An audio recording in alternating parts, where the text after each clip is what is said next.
तो दोस्तों आप ये बात जानते होंगे कि भारत की वायुसेना दुनिया की उन वायुसेनाओं में से एक है जिन्हें भविष्य में सबसे ज्यादा संख्या में फाइटर जेट्स की आवश्यकता है।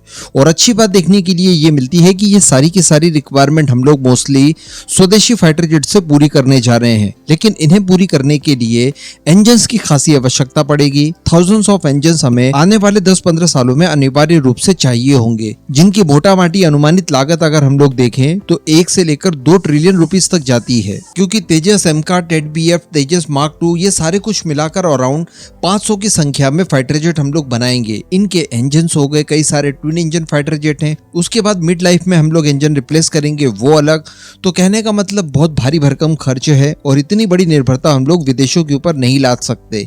ऐसी परिस्थिति में इंजन्स हमारे खुद के हों, इसके ऊपर जोर दिया जा रहा है और यही नाम निकल कर आता है हमारी पुरानी मेहनत यानी कावेरी इंजन का। देखिए, कावेरी इंजन को हम लोग ये चाहते हैं कि इसे हम लोग तेजस मार्क 1 स्टैंडर्ड तक इस्तेमाल कर पाए, और ऐसा करना कोई बहुत बड़ी बात है भी नहीं, क्योंकि फिलहाल जो तेजस मार्क 1 में हम लोग जनरल इलेक्ट्रिक का F404 इंजन इस्तेमाल करते हैं, उसका जो ड्राइव थ्रस्ट है वो 48.9 किलो न्यूटन है। तो वहीं पर आफ्टर बर्नर ऐड कर देने के बाद ये हमें 78.7 किलो न्यूटन का थ्रस्ट देता है। तो वहीं पर कावेरी इंजन की बात की जाए तो अभी आफ्टर बर्नर उसके अंदर ऐड नहीं किया गया है, और ड्राइव वेरिएंट की अगर बात की जाए तो वो 48 किलो न्यूटन तक आपको थ्रस्ट प्रोड्यूस करके दे देता है, जो कि इस समय हम लोग हमारे घातक में इस्तेमाल करने जा रहे हैं। लेकिन हम लोग ये भी जानते हैं कि कावेरी इंजन को लेकर डीआरडीओ की जीटीआरई द्वारा प्लानिंग की जा रही है कि काफी जल्दी इसके अंदर आफ्टर बर्नर सेक्शन को भी ऐड किया जाएगा। अब इसके अलावा मैं आपको बता दूं कि जीटीआरई द्वारा लगभग 8 की संख्या में कावेरी इंजन को प्रोड्यूस करवाया जा रहा है गोदरेज एरोस्पेस से,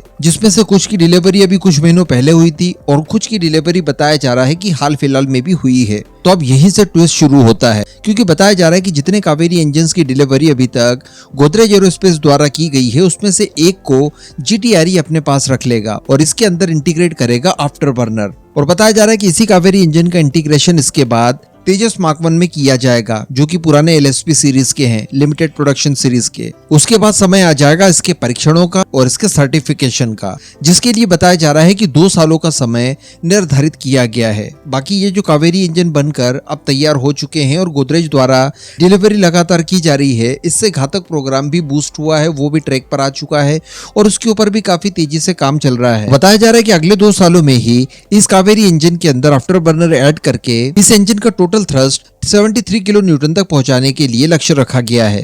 हालांकि जो हमारा अंतिम लक्ष्य है वो हम लोग सभी जानते हैं कि 90 किलो न्यूटन थ्रस्ट तक इसे पहुंचाना होगा।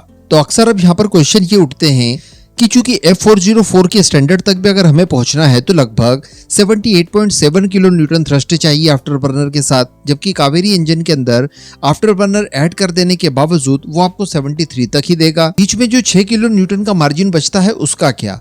तो देखिए, मैं आपको बता दूं कि मैक्सिमम फाइटर जेट जो हैं वो अपनी उड़ान के दौरान आफ्टर बर्नर का इस्तेमाल करते ही नहीं है, वो ड्राइव वेरिएंट पर ही उड़ान भरते हैं। कुछ कंडीशंस के साथ ही वो आफ्टर बर्नर का इस्तेमाल करके उसके बाद वो उड़ान भरते हैं। और अच्छी बात यही है कि कावेरी इंजन का जो ड्राइव थ्रस्ट है वो F404 के बिल्कुल समान है। और वैसे भी अगर बात की जाए ये बीच के मार्जिन की यानी 6 किलो न्यूटन थ्रस्ट की, तो उसका इश्यू भी हम लोग बहुत जल्दी रिजॉल्व कर देंगे। कारण ये है कि हम लोग F404 से भी ऊपर पहुंचाकर इसे 90 किलो न्यूटन तक लेकर जाएंगे। तो अल्टीमेटली बात वही निकलती है कि हम लोग अब इस लेवल की सफलता प्राप्त कर चुके हैं कि हमारे तेजस मार्क 1 में एटलीस्ट हम लोग स्वदेशी इंजन का इस्तेमाल करना शुरू कर दें। डेफिनेटली अभी जो तेजस बनेंगे उनके अंदर तो अमेरिका के ही इंजन इस्तेमाल किए जाएंगे, लेकिन जब मिड लाइफ में इनके इंजन चेंज करने की आवश्यकता पड़ेगी उसमें हम लोग कावेरी इंजन का इस्तेमाल कर पाएंगे। क्योंकि मैं आपको बता दूं कि एक फाइटर जेट अपने पूरे लाइफ साइकिल के दौरान यानी जीवन में जितने समय वो सर्विस में रहता है इस दौरान ऑलमोस्ट 2.5 टाइम्स उसके अंदर इंजन चेंज करने की आवश्यकता पड़ती है।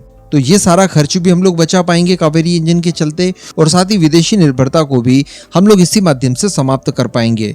तो अल्टीमेटली अभी तक जो खबरें निकल कर आती थी कि इस तरह के काम होंगे, कावेरी 2.0 बनाया जाएगा, तो अब वो बनाया जाएगा वाली चीज हट चुकी है और बनाना शुरू कर दिया है। इस बात के ऊपर फोकस किया जाएगा, क्योंकि गोदरेज एरोस्पेस के द्वारा ऑलरेडी डिलीवरी इन्हें मिल चुकी है। तो जीटीआरई के हाथ अब खुल चुके हैं और वो काम जल्दी इसके ऊपर शुरू कर देगा और अगले 2 सालों में इसे समाप्त भी कर देगा।